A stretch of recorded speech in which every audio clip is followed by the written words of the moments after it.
आप सभी को मेरा प्यार भरा नमस्कार। दोस्तों, माघ मास की शुक्ल पक्ष की द्वादशी तिथि को भीष्म द्वादशी कहते हैं। इस दिन भीष्म पिता माँ के निमित्त तर्पण व दान आदि किया जाता है। कृष्ण भगवान की पूजा की जाती है और इस बार ये तिथि 2 फरवरी को है। इस दिन भीष्म पिता माँ की कथा सुनना और सुनाना बहुत ही पुण्य का काम होता है। तो आज आपके लिए कथा लेके आए हैं, आइए सुनते हैं। भीष्म द्वादशी के बारे में प्रचलित एवं पौराणिक कथा के अनुसार राजा शांतनु की रानी गंगा ने देवव्रत नामक पुत्र को जन्म दिया और उसके जन्म के बाद गंगा शांतनु को छोड़कर चली जाती है कि उन्होंने ऐसा वचन दिया था। शांतनु गंगा के वियोग में दुखी रहने लगते हैं, परंतु कुछ समय बीतने के बाद शांतनु गंगा नदी पार करने के लिए मत्स्यगंधा नाम की कन्या की नाव में बैठते हैं और उसके रूप सौंदर्य पर मोहित हो जाते हैं।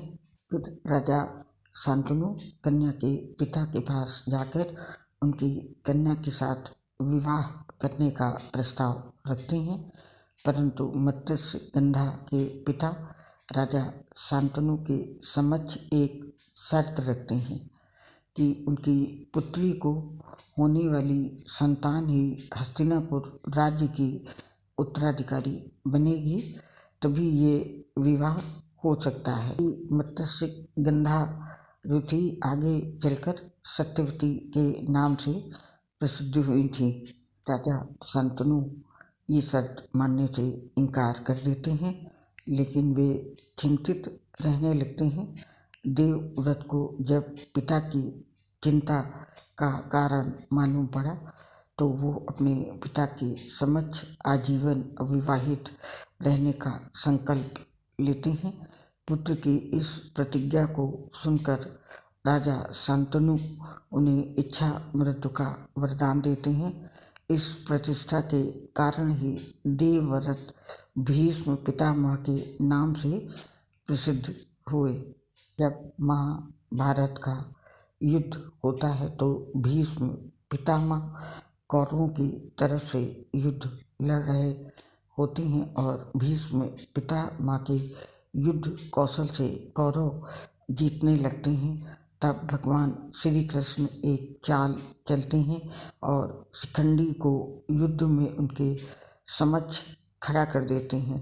अपनी प्रतिज्ञा अनुसार शिखंडी पर शस्त्र न उठाने के कारण भीष्म युद्ध क्षेत्र में अपने शस्त्र त्याग देते हैं। की वजह से जो अन्य योद्धा होते हैं वो अवसर पाते ही उन पर तीरों की बौछार शुरू कर देते हैं।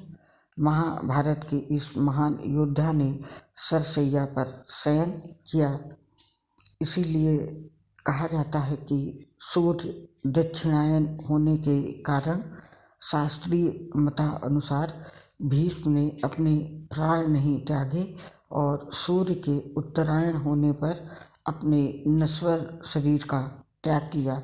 उन्होंने अष्टमी को अपने प्राण त्याग दिए थे। उनके पूजन के लिए माघ मास की द्वादशी तिथि निश्चित की गई है, इसीलिए इस तिथि को भीष्म द्वादशी कहा जाता है। भगवान ने ये व्रत भीष्म पितामह को बताया था और उन्होंने इस व्रत का पालन किया था, इसका नाम भीष्म द्वादशी पड़ा। ये व्रत एकादशी के ठीक दूसरे दिन द्वादशी को किया जाता है। ये व्रत समस्त बीमारियों को मिटाता है।